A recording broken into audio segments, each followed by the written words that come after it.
और नाज़रीन, सीधे हम रुख करेंगे हमारे नुमाइंदे मुकेश चंद्राकार का। मुकेश, आपसे जानना चाहेंगे, अभी तक 22 जवानों की शहादत की खबर आ रही है, मजीद तफसीलात। जी देखिए, आपको बताना चाहूंगा कि कल सुबह 8 बजे से जो है पुलिस और माओवादियों के बीच मुठभेड़ चली है तर्रेम थाना क्षेत्र के जुन्नागुड़ा, टेकुलगुड़म और जीरा गांव के इलाके में। जी। इतना भयानक एनकाउंटर चला है माओवादियों और पुलिस के बीच में कि इस एनकाउंटर में 22 जवान शहीद हुए हैं, 22 जवानों ने अपनी शहादत दी है और 31 जवान बुरी तरह से जख्मी हुए हैं। जो जख्मी जवान हैं इनका रायपुर और बीजापुर जिला चिकित्सालय में इलाज चल रहा है। इसके अलावा जो शहीद जवान हैं ये इनका जो पार्थिव शरीर रहा है वो घटना स्थल पर ही रहा है। 24 घंटे बीत चुके थे। 24 घंटे बाद जो है घटना स्थल पर जब हम पहुंचे, घटना स्थल पर ग्राउंड जीरो की जब हम रिपोर्टिंग कर रहे थे, रिपोर्टिंग करने के करीब आधे घंटे के बाद जो है 24 घंटे बाद पुलिस के जवान अपने साथी जवानों का पार्थिव शरीर शव लेने के लिए घटना स्थल पर पहुंचे थे। आपको बता दें कि चारों तरफ पे लाशों का ढेर बिछा हुआ था। इतना भयानक एनकाउंटर हुआ, आप ऐसे समझिएगा कि एनकाउंटर के दौरान जो है अपने साथी जवानों के शव को पुलिस के जवान जो है लेकर आ पाने में कामयाब नहीं हो पाए।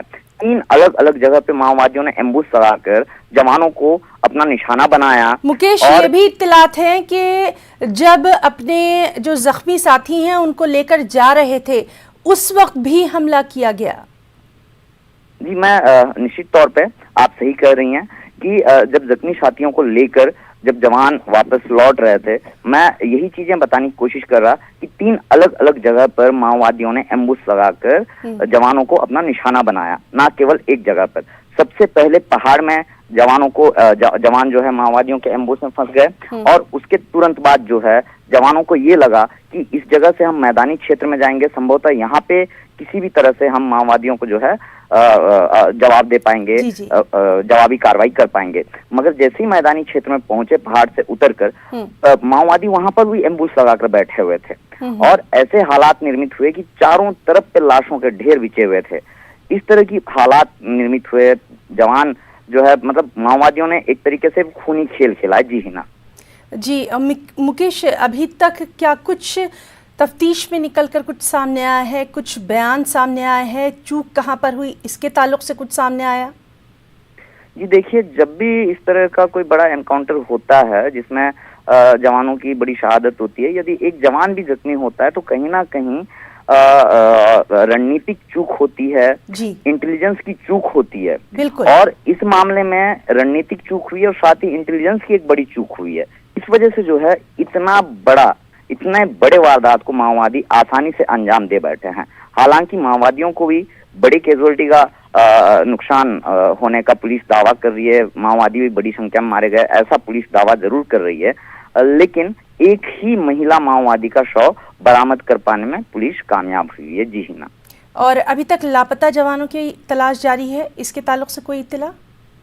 जी देखिए, दरअसल कल जिस तरीके से खबर निकल कर आई, पुलिस के आला अधिकारियों ने छत्तीसगढ़ की जो राजधानी है रायपुर, वहां पर जो है प्रेस कॉन्फ्रेंस करके उन्होंने ये दावा किया कि 5 जवान शहीद हुए हैं इस पूरे एनकाउंटर में और साथ ही 12 जवान जख्मी हुए हैं। हालांकि जख्मी जो जवान हैं इनकी संख्या बढ़ते बढ़ते शाम तक 31 आ पहुंची और जो लापता जवान थे इनकी किसी तरह की कोई भी जानकारी ना ही लोकल पुलिस ऑफिसर्स के पास थी, ना ही स्टेट लेवल के जो पुलिस ऑफिसर्स हैं इनके पास थी। जी मुकेश, तो लगातार हमारी नजर बनी हुई है इस बेहद अहम खबर पर। बहुत बहुत शुक्रिया आपका अदा करना चाहेंगे तमाम तर तफसीलात के लिए।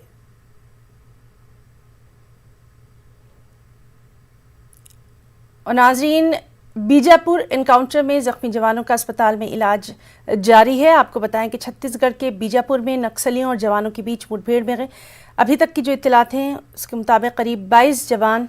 मनका जी, मैं बता दूं, देश में सीपीआई माओइस्ट जो माओवादियों का संगठन है उसका हेडक्वार्टर छत्तीसगढ़ है और अबूझमाड़ है।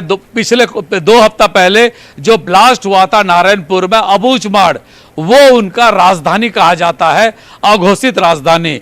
उनका जो एरिया है ये सुकमा, जहां पे ये ब्लास्ट हुई है, पहली बार फोर्स वहां पे दाखिल हुई थी और उसी जगह पे ये घटना हुआ है।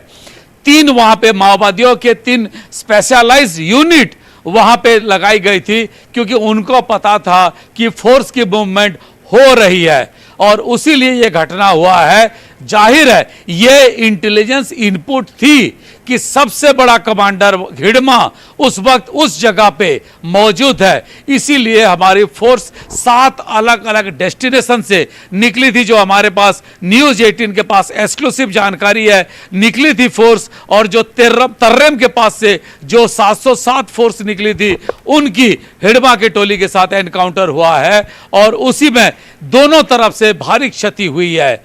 22 जवान शहीद हो चुके हैं, 1 जवान लापता है और यह पूरा ऑपरेशन इंटेलिजेंस बेस्ड था। तो नाज़रीन, ये लगातार हमारे साथ प्रकाश चंद होता जी मौजूद हैं जो कि तमाम तर अपडेट दे रहे हैं। हिडमा की वो गढ़ है, उस गढ़ पे ये पहली बार धावा बोला गया और वो अभी भी सुरक्षित है, अपने टोली के साथ है। और सबसे बड़ा कमांडर अगर कहा जाए, जो उनका बटालियन, जैसे फौज का बटालियन होता है वैसे माओवादियों का बटालियन है, बटालियन 1 का वो मुखिया है, अभी भी वो सुरक्षित है। लेकिन जो जानकारी मिल रही है,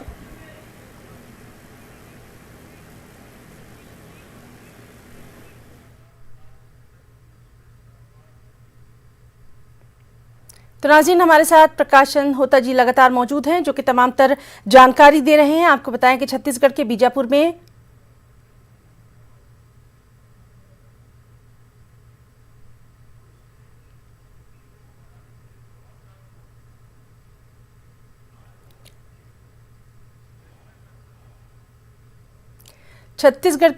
में नक्सलियों और जवानों के बीच मुठभेड़ में अभी तक की इत्तलात के मुताबिक 22 जवान शहीद हो गए हैं, 18 लापता हैं, 31 जवान जख्मी हैं, जिसमें से 7 जवानों की हालत नाजुक बताई जा रही है।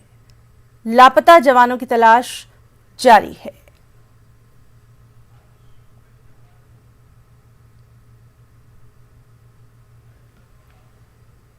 वक्त एक ब्रेक का।